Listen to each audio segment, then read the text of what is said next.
found a strategy in Rise of Kingdoms for arms training, and I wanted to share it here. It helps me realize how broken the formation system is, and so I just kind of want to display that for you real quick. I'm not going to waste everybody's time min-maxing every little detail. I'm just going to kind of give you a general idea of what we do, or what I do. I currently hold first place in Lohar arms training. I think it's Lohar's.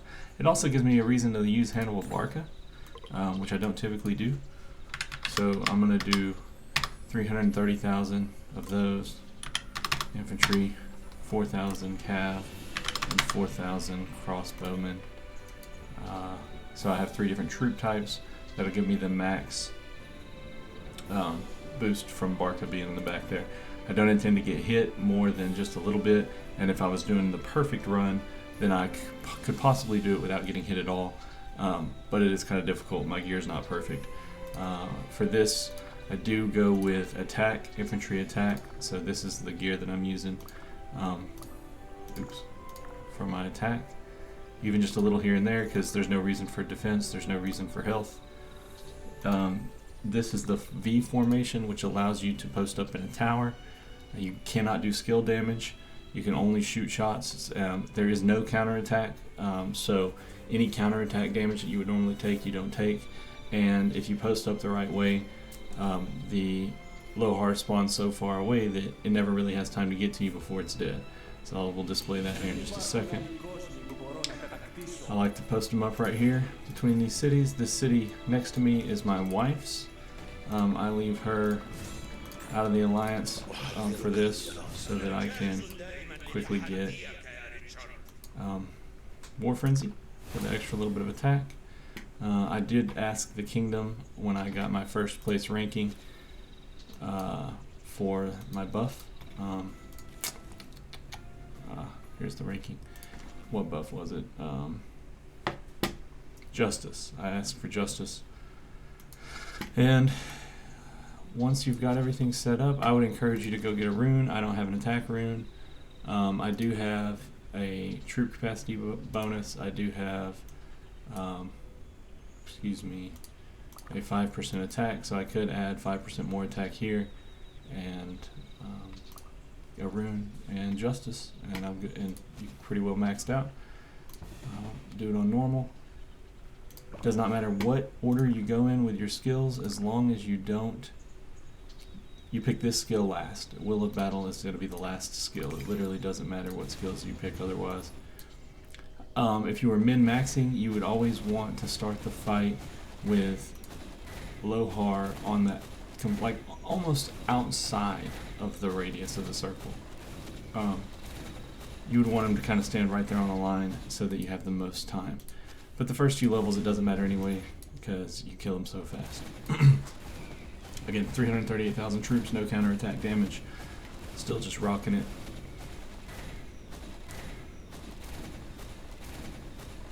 So, I'm going to go through this pretty quick. And, you know, I probably won't ramble through it all, so I'll speed up the video here in a minute so that you don't have to listen to me talk through, 10 minutes of this. But you already can see kind of what the point is. I do want to showcase, for those that haven't seen it yet, the legendary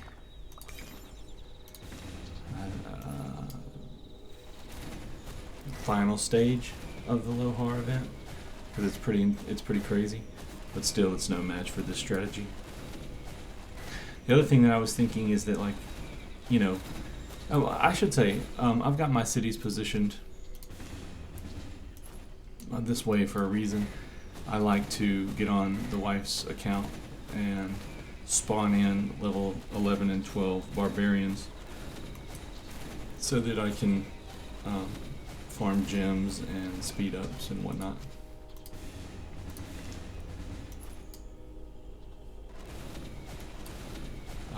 And just keep it flowing. Like, let's see if I can find an old report from the other day. I've been doing a lot of this.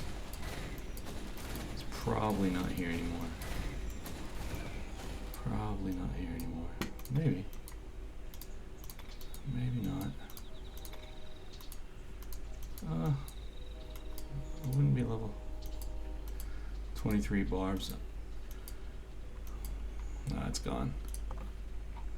Alright, so I'll show you. I've completed this a couple of different times. A couple hours ago. Where I got my top score. It was my very first time trying it. I used Alex and Charles Martel. I don't know why I got more points with Alex and Charles Martel.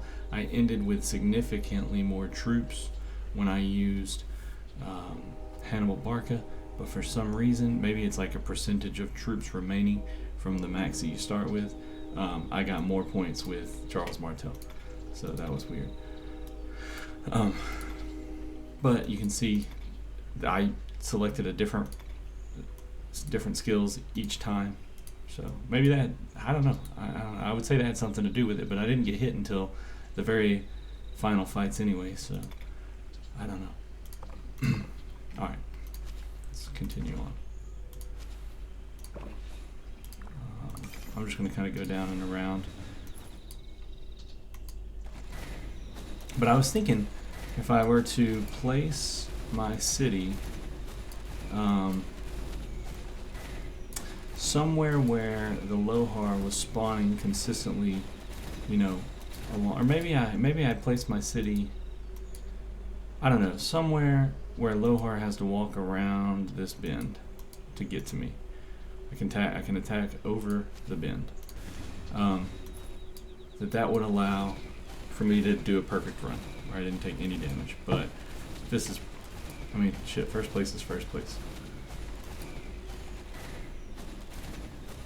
It's also, imagine if there was a line. Let's say that you're fighting in KVK, and there is a line of towers from like your T4 players, right? The tower line is just all along this river here, or along a pass, or an area where the enemy is kind of funneling through. Those things pop up every KVK, and then you've got your tier 5 players that are all kind of at the bottleneck, just swarming everything that walks through, and you've just got towers just pegging them, peppering them, tack, tack, tack. And I just feel like that is going to be so dominant that whoever is on the receiving end of a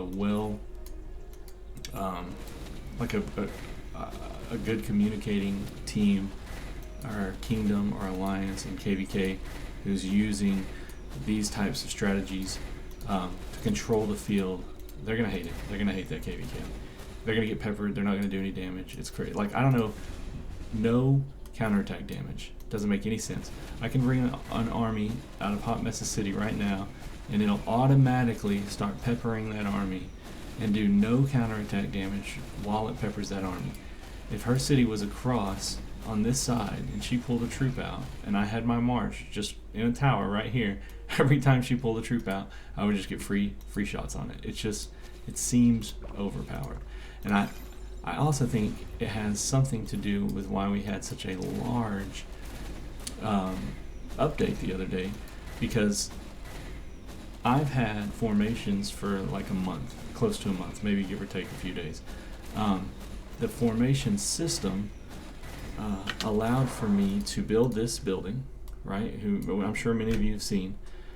As part of that, I could click on this feature here, and I could send a troop out to collect formations. In my case, I think it's 18 times because I'm only level 21 in the state form. Then I could also send armies out to gather formations a different way, and this takes hours. Like, you send them out, they farm for 5 hours. It doesn't hinder your ability to use the commanders. You just have to have the commanders to send them out to farm. And I could send out 7 different teams of commanders to farm up armaments for me, and formation buffs for me, and then they would, they'd come back and I'd send them out again. After you send out 15 of them, you get a free shot at a legendary armament, right? So over the course of the month, this is all the armaments that I had accumulated. I got rid of a bunch of mine, not many, right? Because I thought to myself, well, many, but they were like real trash. I thought to myself, I should hold on to these even if I don't like them or I've got better versions of them. I'm gonna hold on to them anyway, just in case, right? Just in case I need them. And lo and behold, that 12-hour long system update happened, and when I log back into the game, I can no longer send my troops out to farm armaments for me.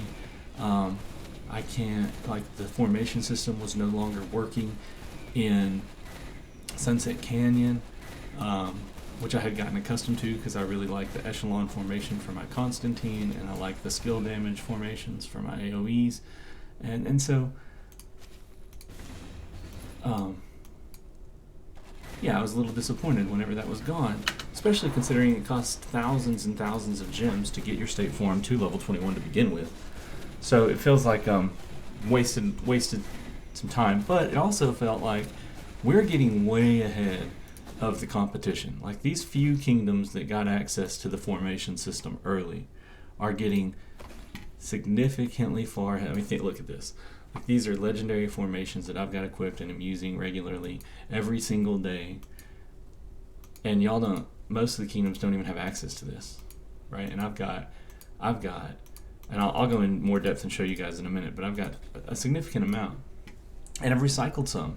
And I'm already at state form level 21. I mean, max is out at 25. And I was farming the little books or whatever they're called that you need to be able to level up the state form more so than spending gems. I did spend thousands of gems, yes. But I also, once I got to about level 18, quit spending gems to level it up and just started farming the little booklets that you need, which you buy like kind of like Books of the Covenant. You spend 10 gems and you buy a book or whatever the hell it's called, and you need 1,400 of them, which is 14,000 gems to level up to the next level. It gets expensive, so yeah, right now I need 1,400. I farmed up 605. I did not buy these, but I'm not going to purchase the gems to level the building up to 22 because I can't use the building anyway. So once you get your armaments, you can come over here to the courier station, where they normally have, like, there was 3 options here. I would buy these Sage's Testimonies, which I needed to upgrade the state form. Then I would buy the 2 purple chests, which I could use to get purple, epic, or legendary armaments. And then I would, there was also like 20 blue chests, which you can get blue or purple armaments out of. And you can trade those in, and they would give you these gold coins, which once you get 180 gold coins, you use for an inscription shard chest. And then, I mean, these inscription shards are kind of crazy, and there's a lot of information here, so we're not going to go through all that right now. But I mean, I felt like we were getting ahead of the kingdoms that didn't have access. I know we were getting ahead of the kingdoms that didn't, and I think that's why they cut us off. Anyway, I'm rambling. I'm sorry. We're going to go back. Get this going again. Oof.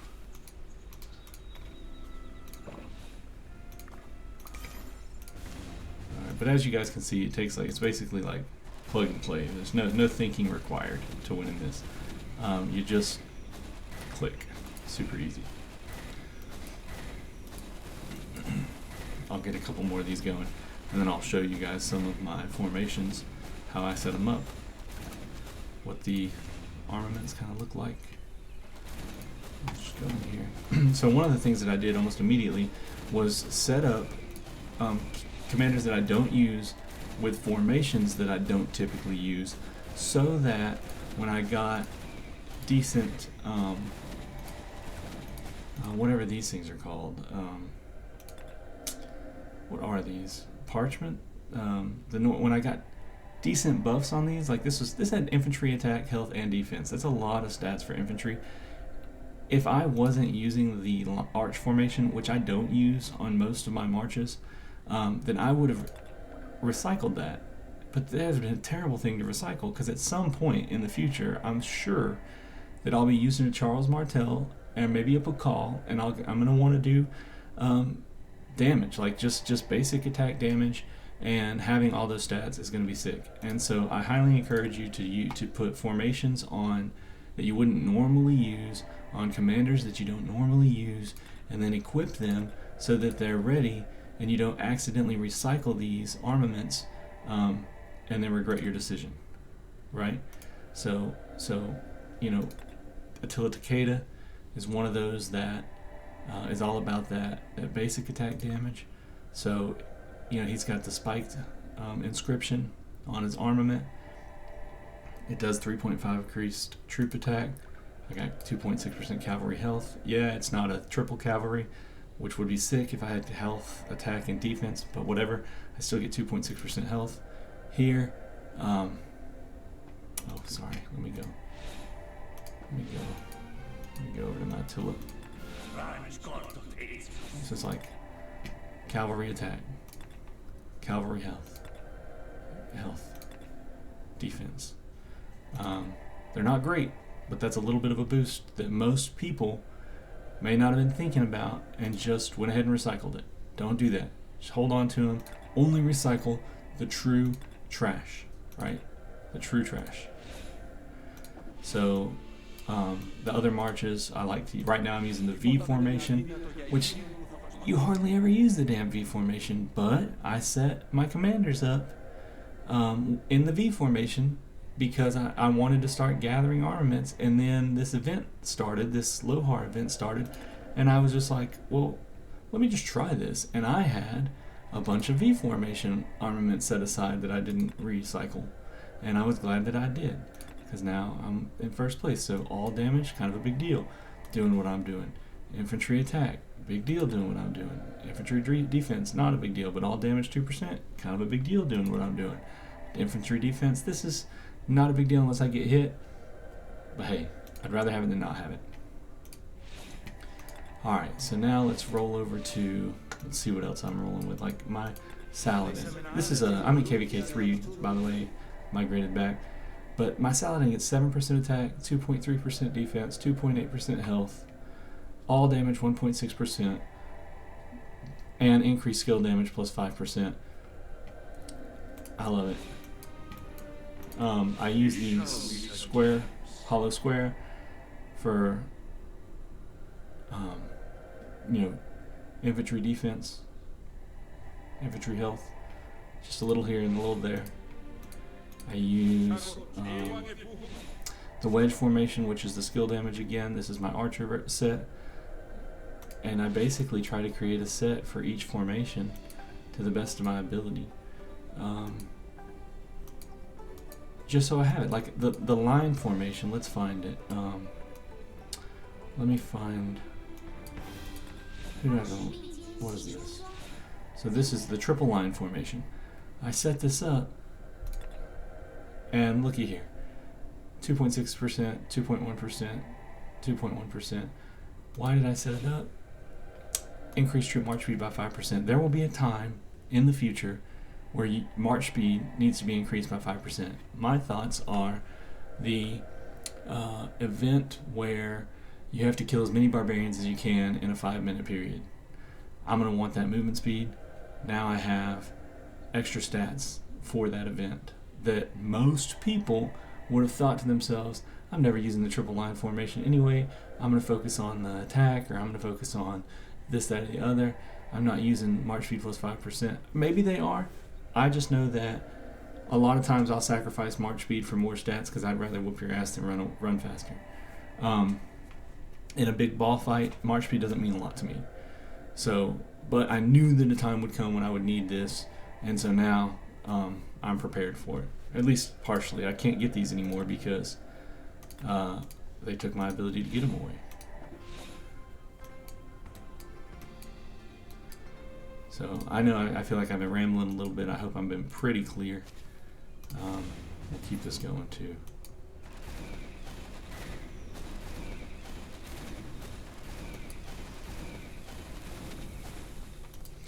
Yeah, so I'll fast forward through here, get to level 10, and show you what's up.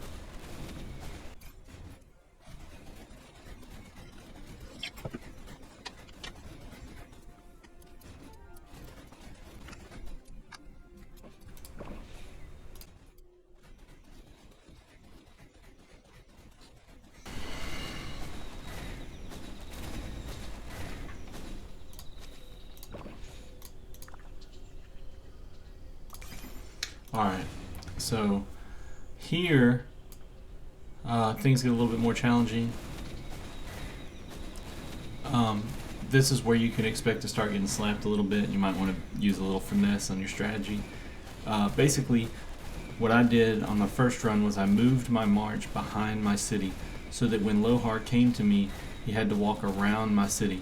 And so when he got that 45,000 point heal, it bought me enough time to avoid getting hit. So I was basically perfect, almost perfect, all the way up until the final 3 battles, which is like level 11, the steroid version. So we'll get to that in just a second. But again, you can see that if I had just backed up, to the max distance like this one, I may not get hit. I may, because it started walking to me. I may not get hit.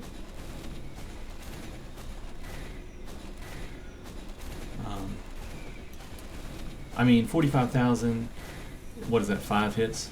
5 extra seconds that it buys itself? 6 seconds maybe?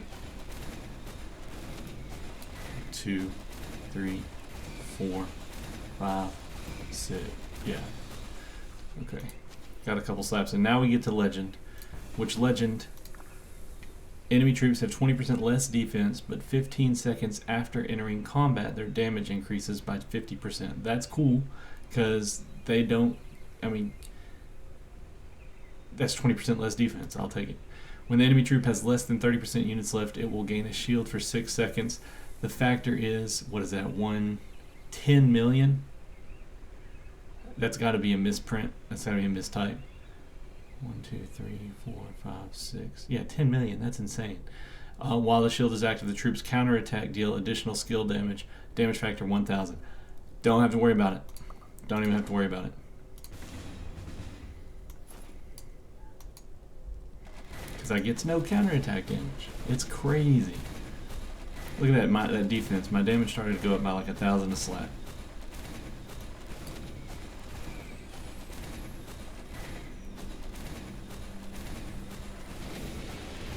That's that 15-second buff he gets.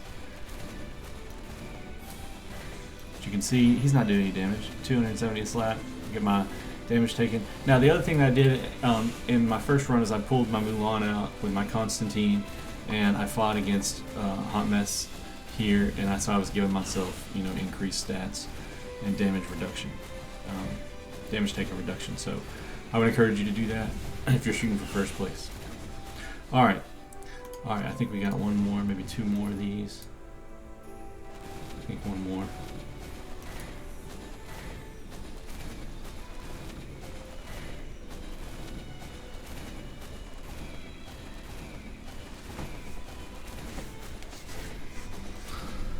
So for those of you that have formation, or for those of you that get formation, if they haven't fixed this by the time it comes out, capitalize.